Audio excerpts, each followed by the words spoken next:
میری ان کو یہ ضرور کوشش تھی کہ ہم اگر ممکن ہو تو زیادہ سے زیادہ ٹیلنٹ کو، مقامی ٹیلنٹ کو لائیں، چونکہ جو نارووال کا بیٹا اور بیٹی ہے کم از کم وہ یہاں رہ کے ٹک کے 10-15 سال اپنا کیریئر بلڈ کرے گا۔ لیکن اگر کوئی آؤٹ سٹینڈنگ باہر سے بھی ہمیں ٹیلنٹ ملتا ہے تو ہمیں اسے بھی لے کر آنا چاہیے، اور اس کے اندر یہ ڈیڈیکیشن پیدا کرنے کی ضرورت ہے کہ وہ یہاں سے بھاگنے کی کوشش نہ کرے، اور اس کے لیے اس ادارے کو اتنا پرکشش بنائے کہ وہ اپنی اگلی زندگی یہاں پہ وقف کر کے اس ادارے کو بلندیوں تک لے کر جائے۔ تو میں امید کرتا ہوں کہ یہ فیکلٹی جو میں نے انہیں ہمیشہ کہا کہ آپ میرٹ کے اوپر کمپرومائز نہ کریں، اپنی صلاحیت کے اوپر منتخب ہوئی ہے، یہ اب صرف فیکلٹی کے طور پہ ٹیچنگ نہیں دیکھے گی بلکہ یہ ریسرچ بھی کرے گی، اور ان اسٹوڈنٹس کے اندر بھی ایک لائف لانگ لرننگ کی پیاس بھی انکلکیٹ کرے گی، تاکہ یہ مستقبل کے بہترین ڈاکٹرز کے ساتھ ساتھ لائف لانگ لرنرز بنیں کہ جو اپنے پروفیشن میں گرو کریں۔ چونکہ ہمارے وقت میں MBBS کی ڈگری ڈاکٹری کے لیے کافی ہوتی تھی، لیکن آج MBBS کی ڈگری تقریباً ایک کمپاؤنڈر کے برابر آ چکی ہے۔ اگر آپ نے حقیقی معنوں میں ڈاکٹر بننا ہے تو 10 سے 12 سال کی ڈیڈیکیشن ہے، ایک مجاہدہ ہے، ایک چلہ ہے جو آپ کو مسلسل پوسٹ گریجویشن کے لیے کرنا پڑتا ہے، اور اس مجاہدے کے لیے اور اس ایک محنت کے لیے اگر آپ تیار نہیں ہوں گے تو آپ کبھی ایک اچھے پروفیشنل اس میدان میں نہیں بن سکتے۔ تو اس محنت کے لیے اس فیکلٹی کا کام ہے کہ سٹوڈنٹس کی گروتھ کریں اور ان کی ڈیولپمنٹ کریں۔ جو سٹوڈنٹس ہیں آپ کے لیے بھی ضروری ہے کہ جیسے ابھی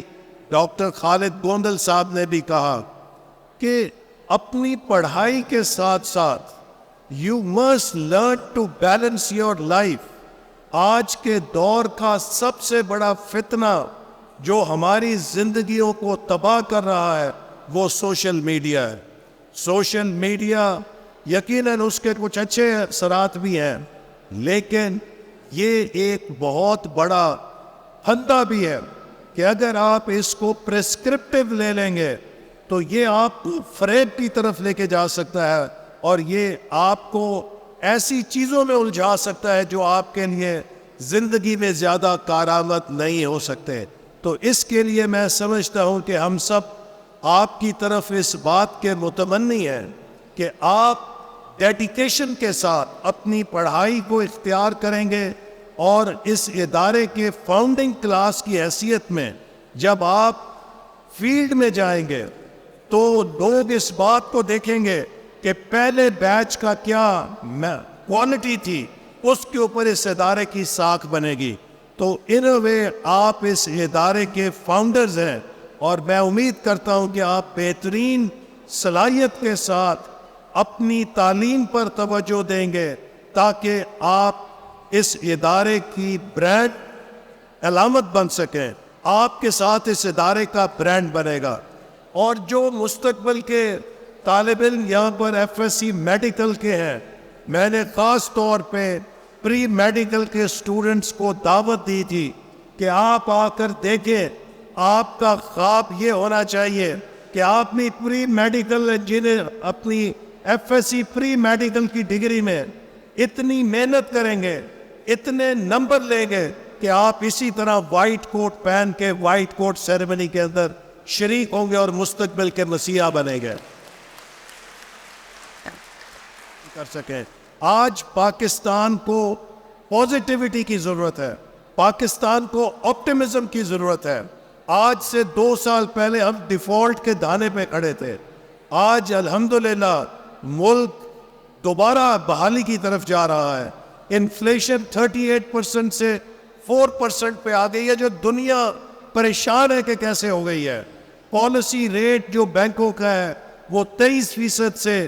12% پر آ چکا ہے۔ ہماری سٹاک مارکیٹ ریکارڈ توڑ رہی ہے، ملک کی طرف سرمایہ کاری متوجہ ہو رہی ہے، ہمارے دوست ممالک دوبارہ پاکستان سے جڑ رہے ہیں، اور ہم نے اڑان پاکستان کا جو پروگرام شروع کیا ہے، اس کا مقصد یہ ہے کہ ہم 2035 تک پاکستان کو $1 ٹریلین اکانومی بنائیں، تاکہ ہمارے یہ بچے اور بچیاں جب اپنے زندگی میں آگے جائیں اور 2047 تک جب پاکستان 100 سال منائے گا تو یہ ہمارا بارڈر کے اوپر جو ہمسایہ ملک ہے، ہم اس کو ترقی میں پیچھے چھوڑ کر ترقی کی ٹرافی پاکستان ساؤتھ ایشیا کے اندر جیتے، اور انشاءاللہ جیتے گا۔ لیکن اس کے لیے ہمیں ایک قوم بن کے کام کرنا ہے، ہمیں نفرتوں کو لو کرنا ہے، ہمیں ہر اس آواز کو رد کرنا ہے جو ہمارے اندر انتشار پیدا کرتی ہے، جو ہمیں پاکستان کے بارے میں بدگمان کرتی ہے۔ آج مجھے افسوس سے کہنا پڑتا ہے کہ آج ہم پاکستانی پاکستان کے خلاف امریکہ اور یورپ میں کیمپین چلا رہے ہیں اور پاکستان کو بدنام کر رہے ہیں۔ اگر پاکستان کی حیثیت کو دیکھنا ہے تو آپ یوکرین کی حالت کو دیکھیے کہ جس سے 1994 میں ایٹمی ہتھیار لے لیے گئے تھے، اور آج ان کو کس طرح کی دنیا کے سامنے سبکی کا سامنا کرنا پڑ رہا ہے۔ یہ پاکستان ہے جس میں اسی امریکہ کی ڈکٹیشن کو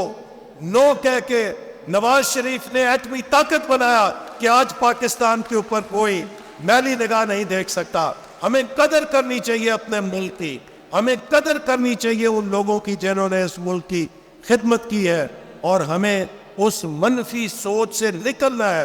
جس نے ہمیں ایک دوسرے سے لڑایا ہے۔ اگر آج کوئی نفرت کا پیغام دیتا ہے تو وہ پاکستان کا دوست نہیں ہے۔ اسی لیے کہ آپ نے سنا کہ ڈاکٹر ظفر صاحب نے نہیں بتایا کہ میرے پیٹ میں وہ گولی موجود ہے جو ایک نوجوان نے اس نفرت کے نتیجے میں جو سوشل میڈیا سے ایک مذہبی جماعت اور ایک سیاسی جماعت نے 2018 میں پھیلائی، اس نوجوان نے اس سے متاثر ہو کے میری جان دینے کی کوشش کی، لیکن اللہ کی ذات بچانے والی تھی، اور اللہ کی ذات نے مجھ سے شاید یہ ناروان میڈیکل کالج بھی بنوانا تھا تو مجھے دوسری زندگی دی، لیکن وہ گولی مجھے ہر روز یہ یاد دلاتی ہے کہ ہم نے اپنے ملک سے، اپنے نوجوانوں کے ذہنوں سے نفرت کے وائرس کو ختم کرنا ہے۔ ہم اختلاف رکھ سکتے ہیں لیکن اختلاف کو نفرت نہیں بننے دینا۔ ہم سب پاکستانی ہیں اور ہم سب ایک جیسے پاکستانی ہیں۔ ہمارے رنگ مختلف ہو سکتے ہیں، زبان مختلف ہو سکتی ہے، پسند مختلف ہو سکتی ہے، لیکن کوئی بھی دوسرے درجے کا پاکستانی نہیں ہے۔ ہم سب پہلے درجے کے پاکستانی ہیں، اور جب ہم اس بات کو قبول کریں گے تو پھر کوئی ہمارے درمیان، کوئی دشمن اپنی سازش کامیاب نہیں کر سکے گا۔ یہ 100 ڈاکٹرز ہیں کہ جن کا مستقبل اس نارووال میڈیکل کالج کے ذریعے پبلک سیکٹر ایجوکیشن میں آیا ہے۔ اگر یہ ادارہ قائم نہ ہوتا تو آج آپ 2 کروڑ روپے کی MBBS کرنے پر یا کرغزستان یا چائنا جانے پر مجبور ہوتے ہیں۔ الحمدللہ اللہ تعالیٰ نے یہ توفیق دی ہمیں کہ اس ادارے کے ذریعے ہم اس قوم کے 100 بچوں اور بچیوں کا مستقبل محفوظ کرنے میں کامیاب ہوئے ہیں، اور بالخصوص ان والدین کی جیبوں پر بھی اس کے نتیجے میں کافی بچت ہو گئی ہے، اور میں امید کرتا ہوں کہ اس کے نتیجے میں ان کے والدین کی دعائیں ہمارے ساتھ ہوں گی کہ اللہ تعالیٰ ہمیں توفیق دے کہ ہم اسی طرح پاکستان کو آگے لے جانے کے لیے کام کر سکیں۔ انہی الفاظ کے ساتھ اور اس دعا کے ساتھ کہ اللہ تعالیٰ ان نوجوانوں کو پاکستان کا اثاثہ بنائے، یہ پاکستان کا بہترین سرمایہ بنے، یہ نارووال میڈیکل کالج کے بہترین سفیر بنے، یہ اپنے والدین کے لیے سرمایہ افتخار بنے، اور یہ ادارہ پاکستان کے لیے ایک قیمتی سرمایہ بن کر پاکستان کا نام دنیا میں روشن کرے۔ پاکستان زندہ باد۔